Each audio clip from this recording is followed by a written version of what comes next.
High above the green and pleasant farmlands, where the wind whistled a lonely tune, stood a jagged crag. Here, the great and mighty birds of prey gathered. An eagle, with eyes like chips of amber, presided over the meeting.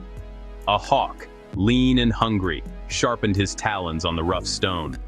A vulture, with a neck bare of feathers and a heart full of cold patience, watched them both.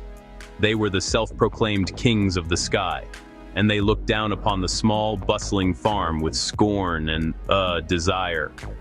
They saw the plump hens and the proud cocks, and they saw an easy prize, a feast just waiting to be claimed by those who were born to rule. The farm below is a fat jewel. It is ripe for the taking. The creatures there are soft and foolish. They spend their days scratching in the dirt for meager seeds and grubs, while we command the very air they breathe. Their lives are small and without glory. The hawk nodded in fierce agreement. Their strutting and clucking is an insult to the sky. We should descend upon them like a storm, scatter them, and take what is rightfully ours. Their weakness is an invitation. Strength is a fine thing, but the farmer has a loud stick that spits fire. The cocks, for all their foolish pride, are many. We must be swift. We must be terrifying. We must strike when their guard is down, at the first light of dawn, and break their spirit before they can even think to fight. The plan was set. They would attack as one, a fearsome shadow falling from the sky, and prove that might alone made right in this world. So the Council of Predators concluded their dark meeting. They preened their powerful feathers and dreamed of the conquest to come. They believed their combined strength was an unstoppable force, a hammer of nature ready to fall upon the unsuspecting anvil of the farm. They did not consider the spirit of the creatures below. They did not think of the love those birds had for their home, for the dust baths, and the warm straw of their nests. To the wild birds, the farm was just a place with food. They could not understand that for the farm birds, it was everything. Down on the farm, the sun warmed the dust of the barnyard. A grand old cock, with a comb as red as a summer berry, and tail feathers of shimmering green and black, stood atop a fence post. He was the watchman, the leader, the keeper of the morning song. He was called Chanticleer. Below him, the hens clucked and gossiped, pecking at fallen corn and teaching their fluffy chicks the ways of the world. Their lives were simple, yes, but they were full. They knew the safety of the coop, the kindness of the farmer's wife, and the joy of a shared meal. Chanticleer was old, and his eyes were not as sharp as the eagle's, but he saw things the eagle could not. He saw the way the wind bent the tall grass just before a fox appeared. He knew the sound of every latch and every footstep on the farm. He listened not just with his ears, but with the wisdom of his ancestors who had lived in this very yard. He heard a strange quiet in the sky, a stillness that felt heavy and wrong. He saw the distant shadows circling the high crag and felt a prickle of unease run down his spine, a feeling that winter was coming on a summer day. Brothers, a shadow hangs over our home. The birds of prey gather on the crag. They look upon our peace with hungry eyes. They believe we are weak because we do not hunt. They believe we are cowards because we live behind a fence. We must be ready. He did not speak of fear, but of preparation. He spoke of their home as a treasure to be guarded. The other cocks listened. They knew Chanticleer's wisdom was as deep as the farm's well. They did not have sharp talons or beaks made for tearing. They had their numbers, their loud voices, and their wits. Most importantly, they had their home to defend. They have the sky, but we have the ground. We know every nook, every cranny, every loose board and thorny bush. This is our advantage. Let them come with their strength. We will meet them with our minds and our courage. And so the farm birds began to prepare their own council of war. As the first pale fingers of dawn touched the horizon, the sky darkened not with clouds, but with wings. The eagle, the hawk, and the vulture led their flock down from the crag. They were a terrifying sight, a silent, swirling storm of feathers and beaks descending upon the sleeping farm. They aimed to shock and awe, to create such a panic that the farm birds would scatter like dry leaves in the wind, leaving the coop and its precious eggs undefended. The eagle let out a piercing shriek, a battle cry meant to freeze the blood of lesser creatures. But the farm was not sleeping. Chanticleer had been awake for an hour, his sharp eyes watching the growing darkness in the east. At his signal, the farm awoke not with its usual cheerful clucking, but with a quiet, purposeful readiness. Come now, little ones, quickly. Stay close, keep together right to the back. The hens herded their chicks into the deepest, safest corners of the coop. They did not panic. They did not scatter. They trusted their leaders and their plan. They moved with a discipline that the wild birds could never have imagined, their hearts beating fast but their purpose firm. They were ready to protect their home and their young. The first to face the onslaught were the cocks. Instead of running, they formed a line before the coop's entrance. Chanticleer stood in the center, his chest puffed out, flanked by Valiant and Wit.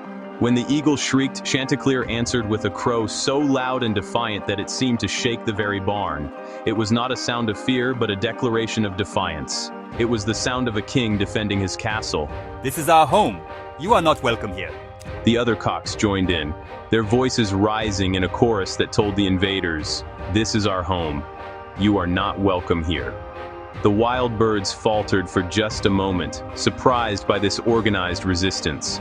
They had expected chaos and cowering, not a defiant choir and a line of proud defenders.